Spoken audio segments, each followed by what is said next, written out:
Far out in the vast Pacific Ocean, where the horizon seems to blur into the endless sea, lies a small chain of coral islands called Tuvalu. To many, it's just a tiny dot on the world map.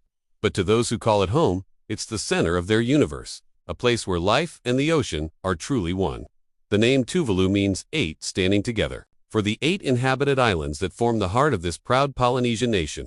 These islands are scattered across nearly 1 million square kilometers of ocean, yet their total land area is barely 26 square kilometers. Imagine a delicate necklace of coral and sand, lying just a few meters above the sea. Here, the air is thick with the scent of salt and coconut, and the rhythm of life follows the waves and the wind. Every morning, the sun rises over the lagoon, painting the sky in shades of pink and gold. Fishermen push their canoes out to sea, their oars dipping silently into the still waters. Children run barefoot along narrow, sandy roads, their laughter echoing under the swaying palms. The people of Tuvalu live in harmony with nature. They depend on the ocean for food, the rain for fresh water, and the land for coconuts, taro, and breadfruit. Life here is simple, but it's incredibly rich in connection and community. For centuries, Tuvaluans have been master navigators.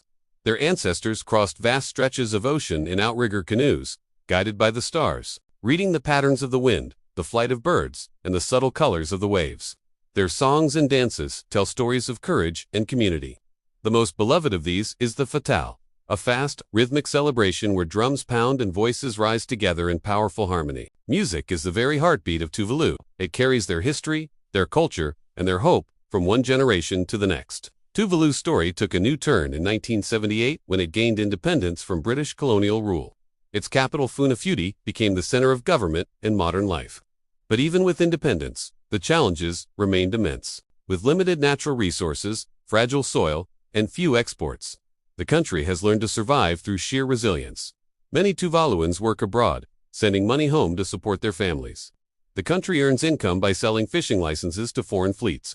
And in a surprising twist of the modern age, Tuvalu's internet domain, .tv, has become a significant source of revenue, streaming the spirit of Tuvalu across the entire world.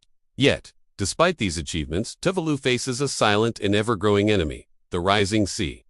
With its highest point only about 4 meters above sea level, the nation stands on the very edge of survival. Each high tide creeps a little farther inland. Saltwater seeps into the wells, poisoning gardens and crops. During storms, the ocean floods the roads, turning homes into isolated islands. Scientists warn that Tuvalu could one day disappear beneath the waves entirely, but its people refuse to give up. Tuvaluans have become a powerful voice for small island nations around the world.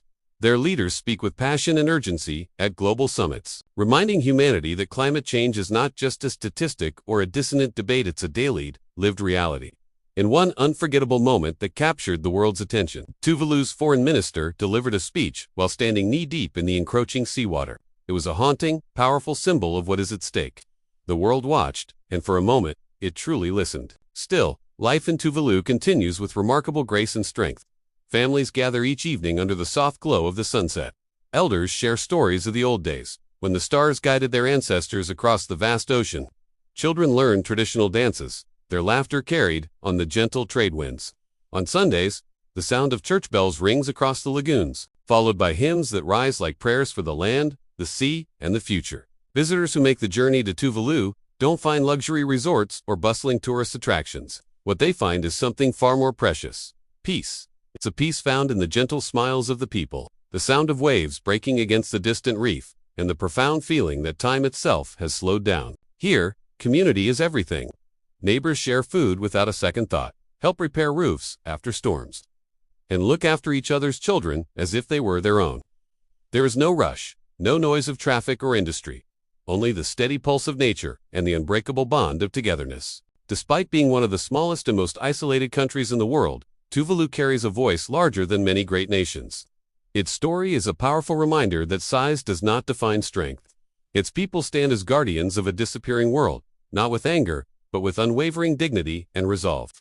We are not drowning. Their leaders often say, "We are fighting." It's a declaration of defiance, of courage, and of unshakable faith in their future. As the sun sets behind the palm-fringed horizon, the ocean glows like molten gold. The night breeze whispers through the pandanus leaves, and somewhere in the distance, a fisherman's lantern flickers over the dark, quiet lagoon.